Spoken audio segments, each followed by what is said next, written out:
네, 우리 기도하심으로 피우다 시작하겠습니다. 하나님, 오늘도 새 날을 허락해 주시고 우리를 주님 앞으로 불러주시고 특별히 주님의 말씀을 통해 오늘도 하나님을 만날 수 있도록 인도하시니 감사합니다. 오늘 제사장을 세우신 그 유임식을 통하여서 오늘도 각각의 우리의 삶 가운데서 우리를 세우시고 또 인도하길 원하시는 하나님의 뜻이 무엇인지 깨닫게 하시고 또 그 뜻대로 한 주를 살아갈 수 있는 수많은 이슈들에 주의 말씀이 묻히지 않고 오히려 주의 말씀 앞에 그 모든 이슈들이 잠잠케 되어지는 오늘 우리의 하루가 또 한 주가 되게 하여 주시옵소서. 감사합니다. 예수님의 이름으로 기도드립니다. 아멘. 우리 함께 살펴볼 말씀은 출애굽기 29장 1절에서 9절까지 말씀입니다. 내가 그들에게 나를 섬길 제사장 직분을 위임하여 그들을 거룩하게 할 일은 이러하니 곧 어린 수소 하나와 흠없는 숫양 둘을 택하고 무교병과 기름 섞인 무교과자와 기름 바른 무교전병을 모두 고운 밀가루로 만들고 그것들 한 광주리에 담고 그것을 광주리에 담은 채 그 송아지와 두 양과 함께 가져오라. 너는 아론과 그의 아들들을 회막문에 데려다가 물로 씻기고 의복을 가져다가 아론에게 속옷과 에봇 받침 겉옷과 에봇을 입히고 흉패를 달고 에봇에 정교하게 짠 띠를 띠게 하고 그의 머리에 관을 씌우고 그 위에 거룩한 패를 더하고 관유를 가져다가 그의 머리에 부어 바르고 그의 아들들도 데려다가 그들에게 속옷을 입히고 아론과 그의 아들들에게 띠를 띠우며 관을 씌워 그들에게 제사장의 직분을 맡겨 영원한 규례가 되게 하라. 너는 이같이 아론과 그의 아들들을 위임하여 거룩하게 할지니라. 아멘. 저희가 이제 지난주에 계속 살펴보았던 제사장들이 입는 옷에 관한 규례가 이제 끝이 나고 오늘은 그 제사장을 세우는 이를테면 위임식 같은 규례가 이제 오늘부터 나오게 되죠. 그러니까 이제 제사장을 세우는데 첫 번째 그 제사장으로 위임되려면 첫 번째 조건을 이렇게 말합니다. 우리 1절 한번 읽어볼까요? 내가 그들에게 나를 섬길 제사장 직분을 위임하여 그들을 거룩하게 할 일은 이러하니 곧 어린 수소 하나와 흠없는 수양 둘을 택하고 그러니까 첫 번째로는 이제 제물을 준비해 와라. 이것이 이제 그 위임식을 준비하는 첫 번째 단계였어요. 여기서 흠이 없다는 것은 우리가 이제 하나님께 드려지는 제물에 관해서 가장 대표적 특성, 흠 없고 이거죠. 흠이 없다는 것은 단순히 결함이 없는 상태, 그러니까 어디 하나 다친 데가 없고 상함이 없는 정도를 말하는 게 흠이 없다는 뜻이 아니고요. 건강하고 보기 좋은, 즉 가장 좋은 것, 최고의 가치, 그것을 바로 흠이 없다라고 표현하고 있는 것입니다. 하나님은 왜 이런 흠 없는 제물을 원하시는 걸까요? 하나님 완벽주의자라서요? 하나님 굉장히 까탈스러워서요? 당연히 아니죠. 하나님께서 가장 좋은 것, 최고의 가치를 가진 재물을 원하시는 것은 그 재물을 드리는 자의 마음과 정성을 받으시길 원하시는 것 때문이죠. 신명기에서는 이러한 하나님의 마음을 좀 더 명확하게 표현하고 있습니다. 우리 신명기 6장 말씀 한번 같이 살펴볼게요. 너는 마음을 다하고 뜻을 다하고 힘을 다하여 내 하나님 여호와를 사랑하라. 이것이 이제 신명기에서 우리가 어떻게 하나님을 섬겨야 하는지에 관한 아주 중요한 규례고 이것은 앞으로도 계속 반복돼서 나옵니다. 구약시대에도 하나님이 원하시는 것이 무엇인지 나오고 예수님도 이 말씀을 그대로 인용하셔서 너희가 어떻게 예배드려야 하는지 어떻게 하나님 섬겨야 하는지 계속해서 얘기하죠. 그러니까 사실 바뀌지 않았어요. 구약시대나 신약시대나 그리고 지금이나. 이것이 하나님이 원하시는 것이라는 것입니다. 제사장들이 세워지고 제사장들이 하는 일이 뭐예요? 하나님께 제사를 드리는 일이었잖아요. 그러니까 어떻게 보면 이 위임식은 그 제사장들이 이제 앞으로 계속 해야 되는 그 제사를 첫 번째 제사와도 같은 것이죠. 그러니까 하나님이 원하시는 흠없는 순양, 그것은 마음을 다하고 뜻을 다하고 힘을 다한 제물, 그러한 제사, 그러한 예배, 그걸 받으시길 원하는 것이죠.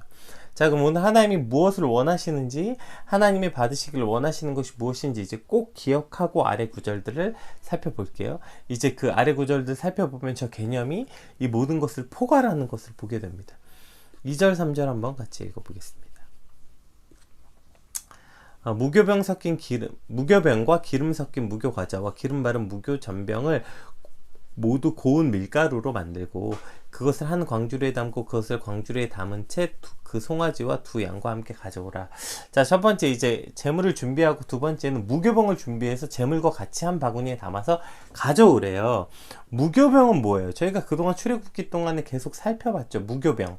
그러니까 이스라엘 백성이 출애굽할 당시에 급하게 나오면서 먹었던 음식이잖아요. 누룩이 안 들어있는, 누룩이 없는, 그러니까 이스트 없이 그냥 구워야 되는 딱딱한 떡, 그것이 이제 무교병이었죠.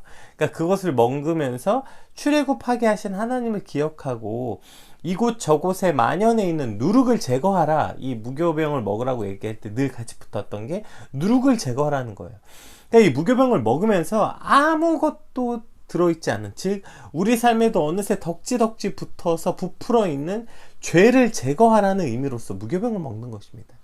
아무것도 들어있지 않는 그 무교병을 먹으면서 우리 삶에도 만연해져 있는 그 죄악들을 제거하는 의미로서 무교병을 먹는 거죠. 4절 한번 읽어볼까요? 그 다음에 그런 재물을 가져오고 무교병 가져오고 그 다음에 너는 아론과 그의 아들들을 회막문으로 데려가 물로 씻기고, 여기서 회막문으로 데려가다라는 게 이제 저희가 이제 그 성서 배웠잖아요. 지성소에 보면 아니죠. 그 회막, 성막 뜰에 들어가면 번제단이 나오는데 번제단 옆에 지성소로 들어가는 앞에 성막으로 들어가는데 앞에 보면 물두멍을 두라 그랬어요. 그러니까 그 물두멍에 데려가서 거기서 이제 아론과 제사장들이 손발을 씻게 되어 있죠. 그러니까 거기 가서 그들을 씻겨라 이런 말입니다. 그러니까 여기서 당연히 회막 문 앞에 있는 물두멍에서 손을 씻고 발을 씻는 이 씻는 행위는 제사장 유임식에 앞서서 당연히 자신의 죄를 깨끗이 씻어야 하는, 그러니까 성결함을 강조하는 상징적 의미로서 물두멍에서 씻게 되는 거죠. 그 다음에 이제 의복에 관한 이야기가 나오는데요. 자, 이제 의복에 관한 이야기. 이거, 저희가 이제 이거 여러 번 설명했었는데, 한번, 볼까요? 이거 기억나시죠? 한번 이렇게 볼게요. 의복을 가져다가 아론에게 속옷과 에봇 받침 겉옷과 에봇을 입히고 흉패를 달고 에봇에 정교하게 짠 띠를 띠게 하고 그의 머리에 관을 씌우고 그의 위에 거룩한 패를 더하고 그 관유를 가져다가 그의 머리에 부어 바르고 그의 아들들을 데려다가, 보세요. 옆에 저기 보시면 뒤쪽에 있는 하얀 옷 입은 사람, 그게 이제 그 아들들의 복장입니다. 훨씬 대제사장보다는 조금 더 간편한 옷이죠. 그의 아들, 그러나 그들도 특별한 거룩한 옷을 입히래요. 그의 아들을 데려다가 그들에게 속옷을 입히고, 흰 옷이 속옷이에요. 아론과 그의 아들들에게 띠를 띠우며 관을 씌워 그들에게 제사장의 직분을 맡겨 영원한 규례가 되게 하라. 너는 이같이 아론과 그의 아들들을 위임하여 거룩하게 할지니라. 이렇게 되어 있습니다. 그러니까 좀 더 크게 볼까요? 이렇게 생겼죠. 그래서 이제 앞에 있는 게 아론이 입어야 되는 대제사장의 복식이고 뒤에 있는 게 아론의 아들들이 입어야 되는 비교적 간편한 복장이 바로 그냥 제사장 입어야 되는 복식이었습니다. 자, 이렇게 입어라 이렇게 이제 말씀을 주고 계시는 거죠. 자, 이렇게 복잡한 의복을 입히시는 이유가 뭐예요? 이것을 통해서 그 아들들을 위임하여 거룩하게 하라 이렇게 말하고 있는 거예요. 그러니까 대제사장이 입고 있는 예복의 핵심이 제가 처음부터 얘기했죠. 이것은 거룩함, 구별된 이유다. 그들이 제사장이라는 것을 구별하기 위해서 저런 복식을 입히는 거죠. 우리가 어저께 주일에 묵상한 말씀도 그 겉옷에다가, 그러니까 겉옷에 방울을 달게 하셨잖아요. 방울을 다는 이유가 뭐예요? 방울 딸랑딸랑, 그러니까 지성소 안에서 딸랑딸랑 소리가 나고 소리가 안 나면 대제사장이 죽은 거니까 끌어내라고 지금 방울 다는 겁니까? 물론 그럴 수도 있지만 성경에 실제로 그렇게 딸랑딸랑해서 끌어낸 내용은 안 나오니까. 그러면 더욱더 근본적인 이유를 우리가 묵상해 봐야 되는 것이죠. 그렇게 그냥 표면적 이유가 아니라, 보세요. 대제사장이 자신의 옷에 방울을 달고 걸을 때마다 방울 소리를 들을 때마다 무슨 생각을 했을까요? 내가 지성소에 들어갈 때마다 더욱더 정결해야 되지. 만일 내가 정결하지 않으면 저 방울 소리가 멈출 수도 있겠구나. 그렇게 한 발 한 발 두렵고 떨리는 마음으로 나아가게 하기 위해서 방울을 다는 거죠. 그리고 그의 머리에는 순금으로 패를 만들어서 여호와께 성결이라고 쓴 그 패를, 금패를 매라고 하셨죠. 그러니까 지금 무교병이 상징하는 것도 죄악이 없는 상태, 죄를 제거한 상태의 떡, 성결함을 상징하고요. 회막문에서 씻으라 말씀하신 것, 당연히 죄를 씻으라는 것을 상징으로 의미하는 성결함을 당연히 의미하는 거고요. 제사장의 예복 역시도 가장 큰 특징이 바로 성결함을 기억하게 하기 위한 예복인 것이죠. 자, 그렇다면 오늘 하나님이 지금 이 여러 가지 상징적 의미를 통해서 가장 우선시하시고 하나님이 요구하시는 것이 무엇인지 알게 되는 것입니다. 그것이 뭐예요? 하나님 앞에 나올 때 무교병을 먹고 물두멍에서 씻고 방울을 달고 머리에 여호와께 성결이라고 써 붙이고 나오는 것, 이 모든 것이 죄를 씻은 상태, 즉 하나님께 성결하게 나와야 된다. 이것이 오늘 하나님이 받으시길 원하는 것이다, 이렇게 말씀하고 계시는 거죠. 하나님은 영원 불변하시고 변하지 않는 하나님이시기 때문에 구약의 하나님이나 신약의 하나님이나 오늘 우리가 나의 하나님, 나의 아버지라고 부르는 하나님 역시 동일하신 하나님이시라면 하나님의 메시지는 늘 같은 거 아닙니까? 그럼 오늘도 우리 삶에 가장 우선시하고 하나님이 가장 원하시는 삶이 뭐예요? 그냥 성결함인 거죠. 죄로부터 깨끗한 상태, 하나님이 늘 가장 원하시는 상태, 하나님이 가장 받길 원하시는 상태가 바로 이러한 성결한 삶이라는 것이죠. 우리 디모데후서 말씀 한번 같이 살펴볼까요? 네. 큰 집에는 금그릇과 은그릇뿐 아니라 나무그릇과 질그릇도 있어 귀하게 쓰는 것도 있고 천하게 쓰는 것도 있나니 그러므로 누구든지 이런 것에서 자기를 깨끗하게 하면 귀히 쓰는 그릇이 되어 거룩하고 주인의 쓰심에 합당하며 모든 선한 일에 준비함이 되리라. 아멘. 네. 이렇게 말씀하시는 거 반드시 기억해야 되는 거죠. 하나님이 원하시는 그릇은 금그릇도 아니고 큰 그릇도 아니고 하나님이 원하시는 그릇은 깨끗한 그릇이고 그 그릇을 찾아서 쓰시겠다 말씀하시는 것입니다. 그게 금이든 은이든 나무든 질그릇이든 상관없다는 거예요. 깨끗하냐 깨끗하지 않냐. 하나님 원하시는 건 계속 이거라는 거예요. 성경에서 사실 끝까지 이렇게 이야기하신 이유가 뭡니까? 예수 그리스도께서 이 땅에 오신 이유도 뭡니까? 우리가 성결하지 못하기 때문이죠.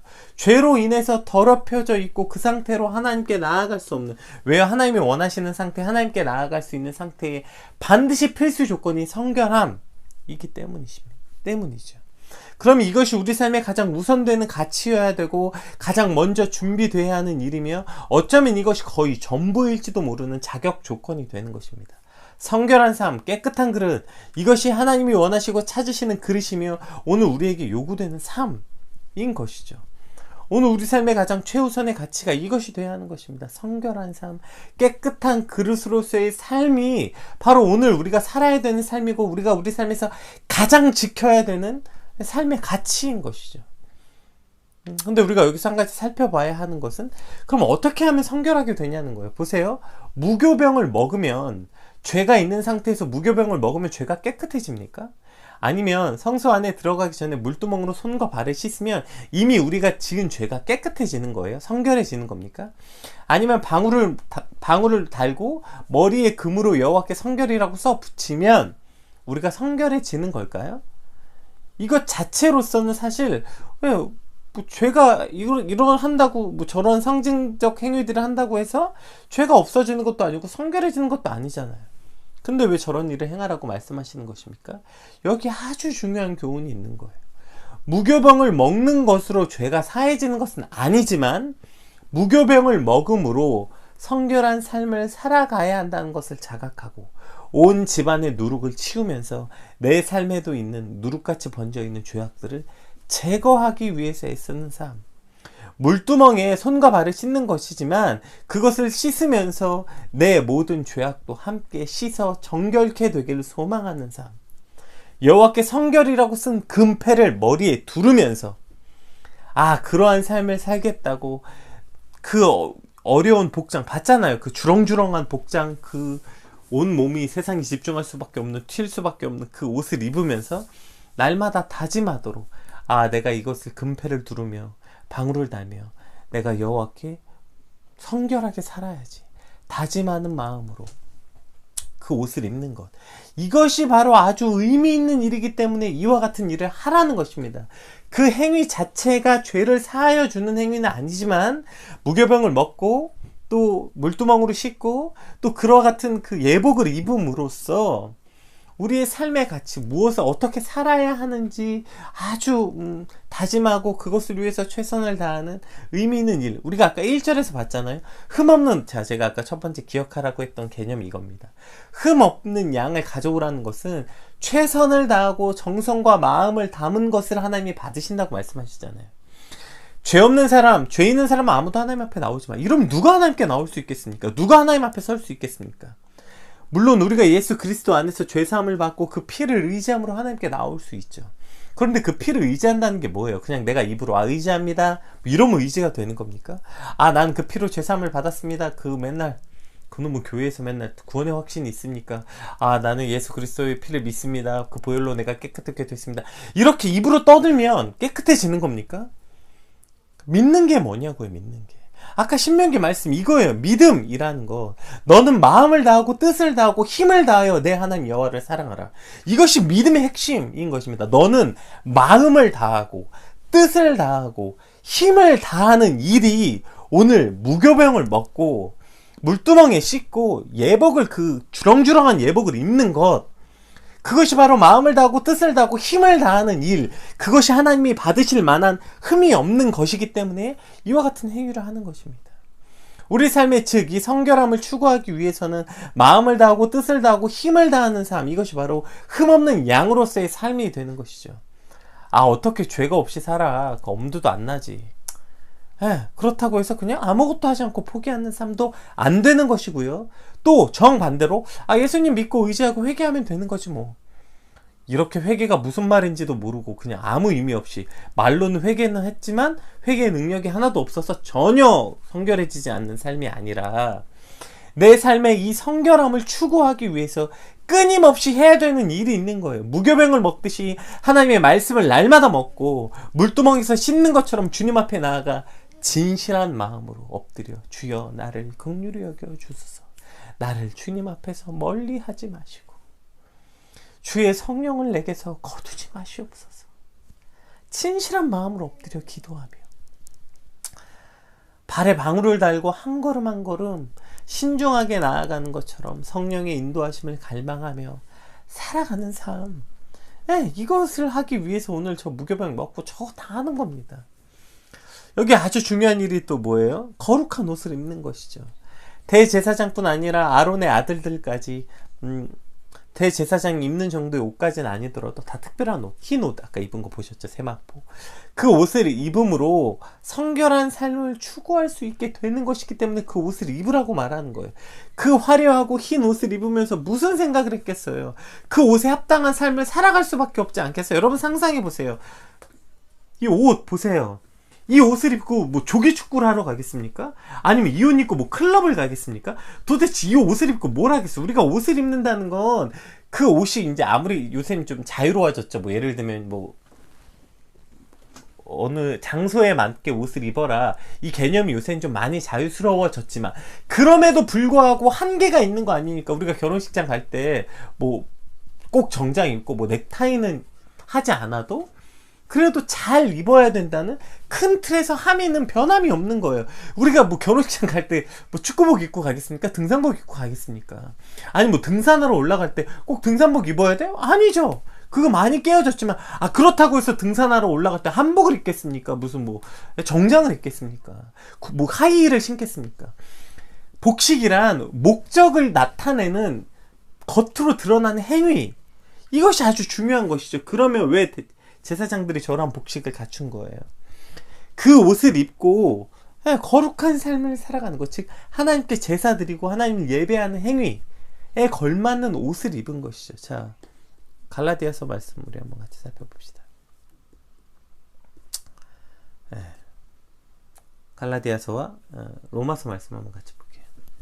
누구든지 그리스도와 합하기 위하여 세례를 받은 자는 그리스도로 옷 입었느니라. 로마서 말씀. 오직 주 예수 그리스도로 옷 입고 정욕을 위하여 육신의 일을 도모하지 말라. 아멘. 오직 그리스도로 옷 입는, 그러니까 제사장들이 지금 저 예복을 입었다는 건 우리는 그리스도로 옷 입는 하루하루를 살아가야 된다는 것입니다. 그 옷이 우리를 깨끗하게 하는 것이고 그 옷이 우리를 정결하게 되는 것이에요. 그런데 가장 정작 필요한 순간에 그걸 가리는 거 아닙니까? 우리 안에 예수 그리스도를 옷 입고 집에서는 맨날 그 옷 입고 뭐 아는 사람들끼리는 막 되게 그리스도인인 척 나 그리스도로 옷 입었어 이래놓고 가장 필요한 순간에 그 옷 가리는 거 아니에요? 코트로 감추고 부끄러워하고 학교에서 직장에서 내가 가장 깨끗하게 어렵고 성결함을 추구하기 가장 어려운 세상 그 한복판에서는 가장 정작 필요할 때는 그 옷을 가리고 감추고 거룩하고 구별된 그 옷을 벗어버리고 혹은 반만 입고 뒤집어 입고 그렇게 살고 있는 거 아닙니까? 제사장이 그렇게 어려운 복장을 입고 있는 것은 그가 구별된 하나님의 종이라는 것을 표시하기 위함이에요. 그래서 그에게 거룩한 옷을 지어 입힌 거 아니에요. 우리 출애굽 28장 말씀 한번 볼까요? 출애굽 28장 왜 이 옷을 입으래요? 내 형 아론을 위하여 거룩한 옷을 지어 영화롭고 아름답게 할지니 너는 물은 마음에 지혜 있는 모든 자 곧 내가 지혜로운 영으로 채운 자들에게 말하여 아론의 옷을 지어 그를 거룩하게 하여 내게 제사장 직분을 행하게 하라. 네, 그러니까 이 거룩한 옷을 아론에게 입힌 이유는 그 옷을 입어야 영화롭고 아름답게 된다는 거예요. 그 옷을 입어야 거룩하게 된다는 거예요. 그 옷을 지어 입히게 됨으로 다른 사람과 구별하시겠다. 거룩한 사람이 그 옷을 입은 게 아니고요. 그 옷을 입어야 거룩해지고 그 옷을 입어야 영화롭게 아름답게 된다고요. 오늘 우리가 그리스도로 옷 입는 것도 마찬가지인 것입니다. 우리가 흔히 이렇게 말해요. 내가 자격이 없어서 내가 부끄러워서 사실 당당하게 그리스도 옷 입었다는 걸 밝히지 못해. 그리스도로 옷을 못 입어. 거짓말입니다. 그리스도로 옷 입는 것이 내가 거룩한 사람이고 영화로워서 그 옷을 입는 게 아니라요. 그 옷이 나를 영화롭고 거룩하게 하는 거예요. 성결하고 깨끗한 삶을 살기 위해서 그리스도로 옷 입는 것입니다. 그 그리스도가 깨끗하시고 그리스도가 거룩하시고 그리스도가 나를 성결케 하시는 것이죠.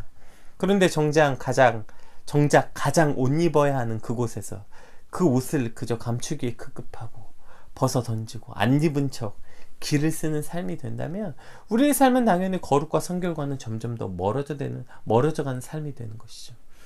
내 삶에 예수 그리스도가 나타나고 그것이 드러나고 그것을 입을 때에 우리의 오늘의 삶은 더욱 거룩함과 성결함을 추구하는 삶이 되는 것입니다. 오늘 받은 말씀 놓고 함께 같이 기도합시다. 여호와께 성결, 이것이 구약으로부터 지금까지 하나님이 받으시길 원하시는 가치입니다. 성결한 삶, 깨끗한 삶, 이것은 구약시대부터 지금까지 죄가 없는 상태, 깨끗한 상태로 나오라는 하나님의 이 요구는 한 번도 변한 적이 없으십니다. 하나님, 깨끗하고 성결한 삶을 드리기 위해서 오늘도 온 힘을 다하는 삶, 깨끗한 삶을 살기 위해서 마음과 뜻과 정성을 다하고 마음과 뜻과 힘을 다하는 삶이 되게 하여 주시옵소서. 또한 예수 그리스도로 옷 입은 삶이 되게 하여 주시옵소서. 그리스도로 옷 입고 오늘 로마서의 말씀처럼 그리스도로 옷 입고 그 옷 입고 정욕을 위해서 육신의 일을 도모하는 주님 그런 부끄러운 삶이 되지 않게 하여 주시옵소서. 그리스도로 옷 입고 그 옷에 합당한 삶을 살게 하여 주시옵소서. 우리 간절히 소망한 마음으로 우리 받은 말씀 놓고 함께 같이 기도하겠습니다. 여러분의 한 주가 이와 같은 정결하고 오늘 저와 여러분의 삶의 모든 가치가 이번 한 주 동안 난 반드시 이거 하나 지켜야지 정결한 삶이 되게 하여 주시옵소서. 우리 같이 결단하고 간절히 기도하겠습니다.